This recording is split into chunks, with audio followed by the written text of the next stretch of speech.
Assalamualaikum warahmatullahi wabarakatuh. Nama saya Siti Nurjana, NPM saya 719221749. Nah, di sini saya akan melanjutkan penjelasan dari materi manajemen koperasi dan UMKM. Pada pertemuan sebelum-sebelumnya saya juga sudah menjelaskan tentang beberapa yang berkaitan dengan manajemen koperasi dan UMKM.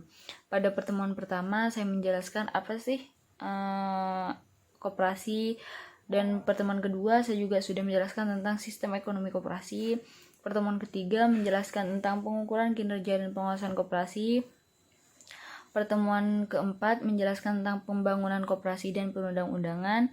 Pertemuan kelima menjelaskan tentang hubungan koperasi dengan pasar dan kewirakoperasian. Dan pada pertemuan keenam saya juga sudah menjelaskan tentang tugas dan syarat kewirakoperasian. Pada pertemuan ketujuh saya sedang menjalankan ujian tengah semester atau UTS, dan pada pertemuan ke-8 saya juga sudah menjelaskan tentang KUD atau Koperasi Unit Desa. Nah, pada pertemuan sebelumnya atau minggu sebelumnya saya juga sudah menjelaskan tentang UMKM, yaitu usaha mikro, kecil, dan menengah.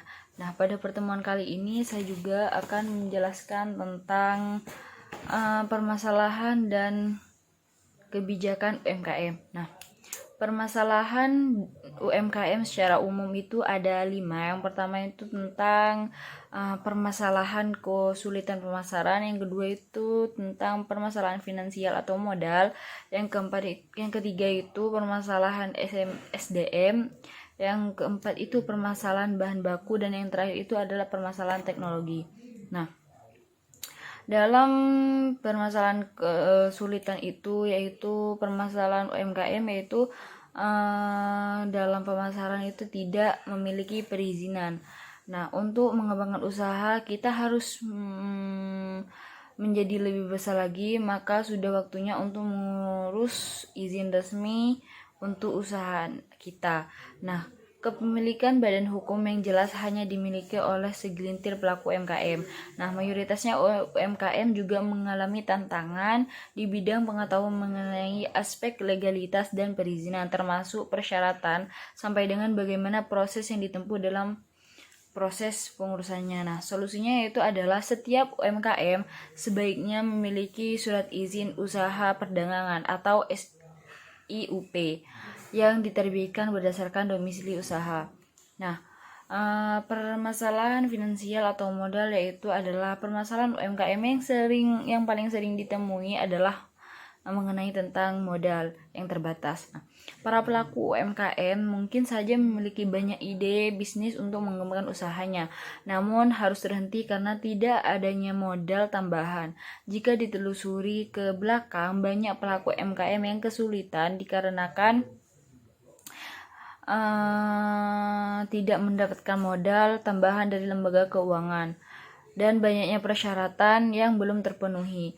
Nah, solusinya yaitu adalah seiring berkembangnya teknologi, maka pelaku UMKM kini bisa mendapatkan modal tambahan melalui sistem penggalangan dana yang dihadirkan oleh teknologi finansial.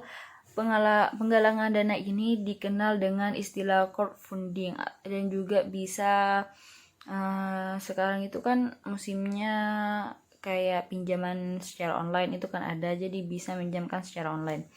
Nah, selanjutnya tentang permasalahan teknologi. Permasalahan teknologi ini tidak familiar dengan istilah yaitu gagap teknologi atau gaptek. Ya, istilahnya merupakan sebutan bagi individu yang tidak tahu menahu tentang kemajuan teknologi serta tidak bisa mengoperasikannya. Kondisi gagap teknologi ini bisa disebabkan oleh beberapa faktor, diantaranya kondisi ekonomi, kondisi lingkungan, lokasi wilayah, dan lain sebagainya. Nah, lalu apa kaitannya antara gagap teknologi dengan permasalahan UMKM? Nah, perkembangan teknologi yang terjadi sekarang ini melahirkan geliat ekonomi digital yang justru membawa banyak manfaat bagi pelaku UMKM, yaitu tidak hanya dalam memasarkan produknya, tetapi juga memudahkan proses produktivitas para pelaku UMKM. Nah, Solusinya dalam permasalahan teknologi ini adalah para pelaku usaha perlu meningkatkan pengetahuan tentang cara melakukan pemasaran digital dengan tetap sehingga dapat meningkatkan angka penjualan produk. Selanjutnya tentang contoh permasalahan dalam UMKM. Nah, beberapa contoh ini yaitu meliputi pertama, minimnya model usaha jadi permasalahan UKM paling mendasar. Kedua, yaitu kurang tahu bagaimana cara membesarkan bisnis. Ketiga, kurangnya mendistribusikan barang. Keempat, kesulitan mendistribusikan. Yang keempat, kurangnya inovasi produk.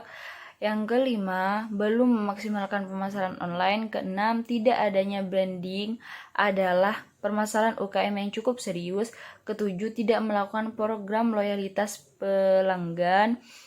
Kedelapan, masih mengandalkan pembukaan secara manual. 9, tidak memiliki mentor. Dan yang terakhir yaitu tidak memiliki izin usaha resmi. Nah, bentuk kelembagaan dalam perumusan kebijakan UMKM. Nah, arah kebijakan UMKM saat ini dilakukan oleh dua kementerian. Pertama yakni Kementerian Koperasi dan UMKM. Berdasarkan Peraturan Menteri Negara Koperasi dan Usaha Kecil dan Menengah Republik Indonesia Nomor 2/M KUKM _1/2008 tentang pemberdayaan Business Development Service Provider atau bisa disebut dengan BDSP untuk pengembangan koperasi, usaha mikro, kecil dan menengah yaitu KUMKM. Nah, selanjutnya tentang arah kebijakan. Nah, arah kebijakan ini mengembangkan usaha kecil dan menengah yaitu UKM yang diarahkan untuk memberikan kontribusi yang signifikan terhadap pertumbuhan ekonomi, penciptaan lapangan kerja, dan peningkatan daya saing. Nah, sedangkan pengembangan usaha skala mikro lebih diarahkan untuk memberikan kontribusi dalam meningkatkan pendapatan usaha pada kelompok masyarakat berpendapatan rendah. Dan selanjutnya yaitu memperkuat perkembangan dengan gerakan prinsip-prinsip tata kepemerintahan yang baik atau good governance dan berwawasan gender. Nah, selanjutnya juga memperluas basis dan kesempatan berusaha serta menumbuhkan wirausaha baru berkeunggulan untuk mendorong pertumbuhan, peningkatan ekspor dan menciptakan lapangan kerja.